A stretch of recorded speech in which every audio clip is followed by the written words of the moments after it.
নমস্কার বন্ধুরা, সকাল সকাল গুড মর্নিং সবাইকে। আশা করি তোমরা সবাই ভালো আছো, আমিও ভালো আছি। প্রতিদিনের মতন আজকেও দোকানে চলে এসেছি। অনেক ভোরবেলা উঠতে হচ্ছে আজকে। আমাদের মহালয়া আগে কত আনন্দ হতো, রাতভর ফিস্ট হতো, সবাই পয়সা করে চাঁদা তোলা হতো, বন্ধুরা মিলে আনন্দ করতাম, সারা রাত জাগতাম, সকালবেলা মহালয়া শুনতাম। এখন আর সেসব দিন আর নেই, এখন যে যার মতন ব্যস্ত। এখন মহালয়া মানেই ড্রিঙ্ক করা। আমিও সমর্থ তোমাদের সাথে, কেন লাইফটা এনজয় করো, কোনো জিনিস ফেলে রেখো না, এনজয় করো কিন্তু নিজেকে বাঁচিয়ে। সকাল সকাল দোকানে চলে এসেছি। আজকে আমাদের তো যেহেতু পুজো পঞ্চমী অবধি, মানে 8 তারিখ অবধি লাস্ট বিলিং হবে। অনেক মানুষে অনেক স্টক তুলছে, আমি তুলতে সাহস পাচ্ছি না। বেচা কেনা কিরকম হবে? এখন স্টক তুলতে হলে আমাকে এখন 1-1.5 লাখ টাকা পুঁজি লাগাতে হবে। আর যদি বিক্রি না হয় মালটা ফেসে যাবে। এই কারণে যেগুলো কমন আইটেম, যেগুলো চলবে সেগুলোই তুলবো, আর না হলে তুলবো না। সবাই করুক, আমি চাই আরো বড় হোক, কিন্তু আমার এই জায়গাটায় দম নেই, তো এই জায়গায় এই জন্য তোলা হবে না। কেন, আমার যেহেতু ক্যাশে কাজ, ক্যাশে বিলিং করতে হবে। এক্ষুনি যদি আমি 1 লাখ টাকার মাল নিয়ে 1 লাখ টাকা দিতে হবে। হতে পারে হয়তো মালিককে বললাম পুজোর পরে পয়সাটা দিয়ে দেবো। যদি বিক্রি না হয়, যদি মালটা ফেসে থাকে, তাহলে এই জন্য মাল আমার যেটুকু মানে দরকার ওষুধের, সেটুকুই আমি অর্ডার দেবো, সেটুকুই আমি তুলবো। পুজো বলে তো ডিস্ট্রিবিউটার বন্ধ বলে গাদাখানি তুলে রাখবো না। কেন, পেমেন্টটা টাইম হু করে বেরিয়ে যায়। দেখুন, আজকে আমি আপনাদের কাছে এসেছি, 40 দিন হয়ে গেল। দিনও দেখতে দেখতে বেরিয়ে যাবে, দেখা গেল আমার বিক্রি হলো না, আর এত আমার হেডেক হয়ে গেল পেমেন্টের, তখন তো মুশকিল।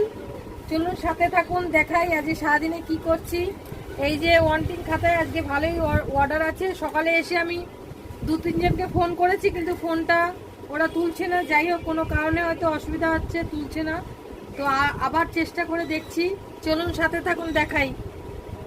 সাথে থাকুন, নাহলে কিন্তু মিস করে যাবেন পদে পদে। পরে কিন্তু বলবেন না যে ঝুমাকে মানে এটা হলো আমি জানতে পারলাম না। সাথে থাকুন। বাড়িতে চলে এসেছি। আজকে বাড়ির লোক বাড়িতে আছে, প্রচুর কাজ। সকালবেলা ছেলে আর দুজনে মিলেই ঘর দাও পরিষ্কার করা হয়েছে। আজকে আমাদের বাড়িতে কিছু রান্নার ব্যবস্থা নেই, একদম নিরামিষও না। আজকে খাবার কিনে এনেছি, বাইরে থেকে খাবার খাবো আজকে। দুপুরবেলা আমাদের ঘরে আজকে কিছু রান্না হয়নি। আপনাদের হয়তো আগের থেকে বলিনি, হয়তো ওই জন্য নেমন্তন্ন করেননি, না হলে নিশ্চয়ই খাবার পাঠাতেন। তো প্রচণ্ড ঘর নোংরা ছিল, কেননা আমি তো কিছু হাত লাগাতে পারি না, এই কারণে সমস্ত কিছু বুঝতেই পাচ্ছেন কত নোংরা হয়। তো ছেলে আর ওর বাবা আজকে ছুটি ছিল বলে দুজনে মিলেই করে দিয়েছে ঘরটা পরিষ্কার। চলুন সাথে থাকুন। প্রচুর নোংরা হয়েছিল, ঘরটা পরিষ্কার হয়ে গেছে অবশেষে। পুজোর আগ আসছে, না হলে ঘর দাবা নোংরা থাকলে বড্ড খারাপ লাগে। চলুন সাথে থাকুন, দেখাচ্ছি। বিকালে দোকানে চলে এসেছি, সব রেডি হয়ে। এত মাল মেলানো ছিল, এই 2 পেটি মাল রোজই আসে, আরও বাকি আছে। আজকে পুরো ঢোকেনি এখনো।